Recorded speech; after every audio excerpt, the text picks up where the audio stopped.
Think fake news is new? Wild West journalists did it first, with style. We're about to dig into fascinating tales of history that might just make you double-check your sources.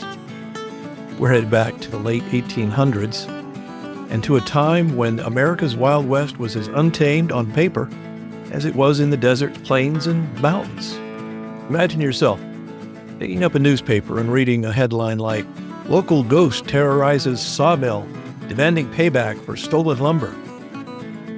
The first few lines assure you that this spirit has been wreaking havoc in town, rearranging furniture, spilling ink pots, and leaving ominous notes warning that justice is coming.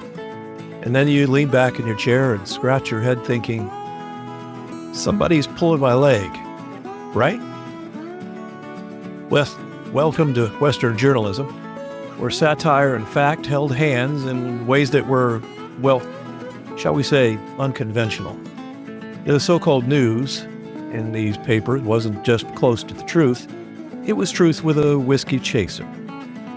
We're unpacking how the frontier journalists used satire to entertain, poke fun at authority, and even drop some sly commentary on society, all while leaving readers unsure if they should laugh or write to the editor and complain.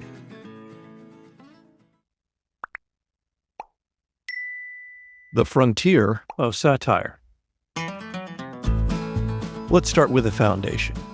The Western frontier, where life was unpredictable, colorful, and even dangerous.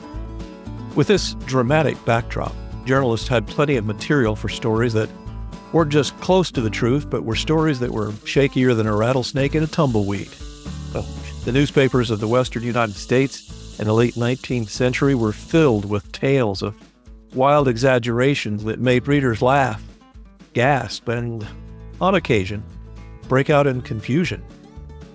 One of the early masters of this art was none other than Samuel Clemens, later known as Mark Twain, who honed his talent for satire at the Territorial Enterprise in Virginia City, Nevada. Twain's humor was a mix of clever observation and good old frontier absurdity. Take, for example, his piece on a supposed sanitary flour sack that would cure any illness. It was a dig at health fads and the gullibility of his audience. Well, that sounds about as real as a coyote singing lullabies to the moon.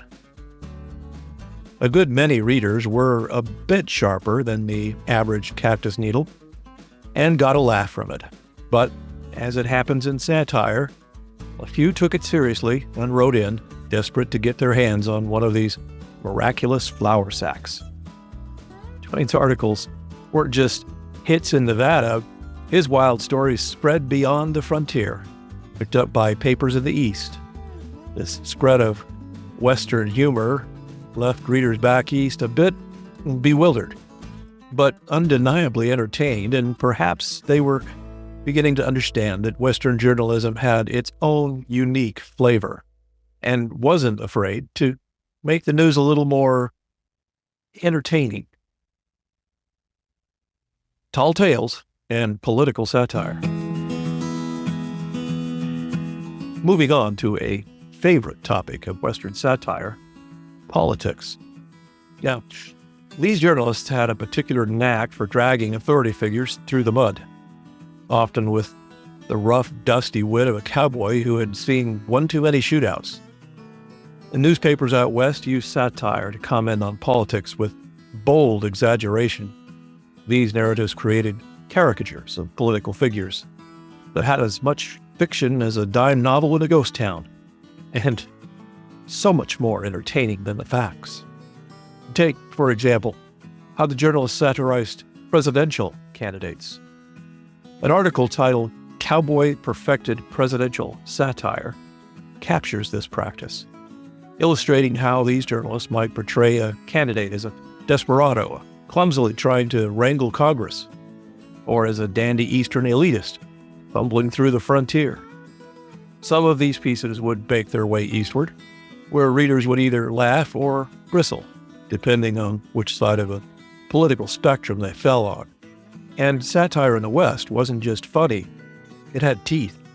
Even though the actual rough and tumble cowboys were not the actual authors writing these articles, their spirit was alive and kicking in the pages of the newspaper.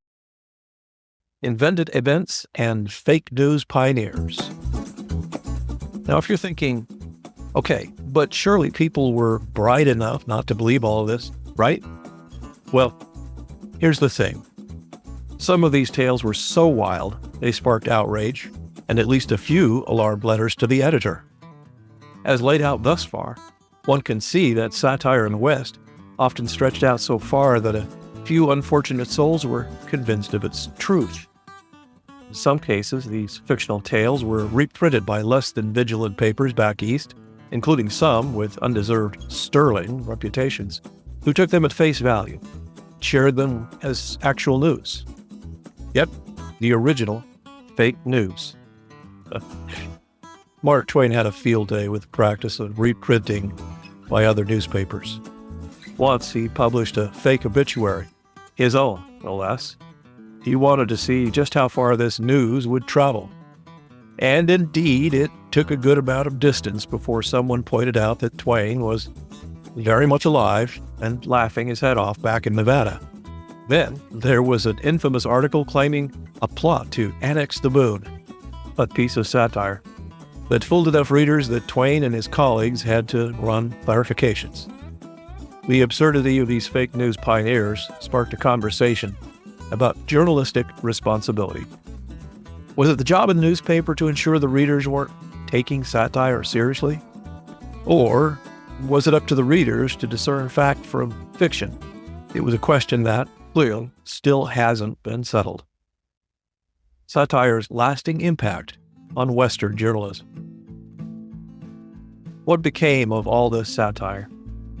Well, the tradition of the Wild West journalist didn't just vanish with the time.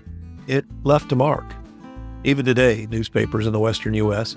occasionally dip their pens into the ink of sarcasm, poking fun at local events or inventing fictional characters to make a point. Publications like the Reno News and Review occasionally channel this spirit, keeping that frontier sense of humor alive.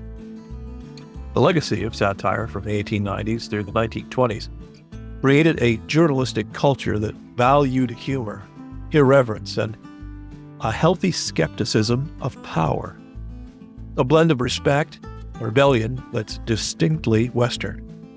And perhaps most importantly, it forged a style that reminds us not to take everything too seriously, even if it's printed in black and white, or assured as pure truth in a YouTube video. Now, there is in this account of Western satire journalism an ounce, or maybe more, of wisdom. But for now, let's focus on just this one. In the end, the satirical side of Western journalism shows us that truth can be stretched, distorted, and sometimes reinvented, all in the name of a good laugh or a sharp critique. These journalists dared to dance along the edge of fact and fiction, creating a space for and inviting readers to think critically about what they are reading and, hopefully, enjoy a laugh or two along the way. As we scroll through today's headlines, filled with more opinion, satire, and fake news than ever, maybe it's worth remembering those bold voices of the Western frontier.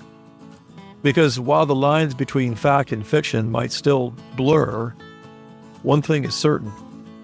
As long as there's news, there will always be a bit of, well, to understate it with kindness, satire peeking out from between the lines.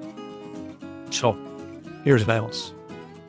As you see in the events of our day, reported by our friends and the media, well, take in the news with a pinch of salt and maybe a spoonful of humor. And that's it. An ounce submitted for your consideration.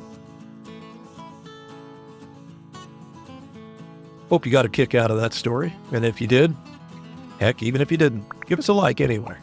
Share it with your friends and leave us a comment. Tell us what you thought. We'd really appreciate it. We'd love to hear from you. And the more conversation we can get going back and forth, the more the internet will realize that we're worth watching. Thanks.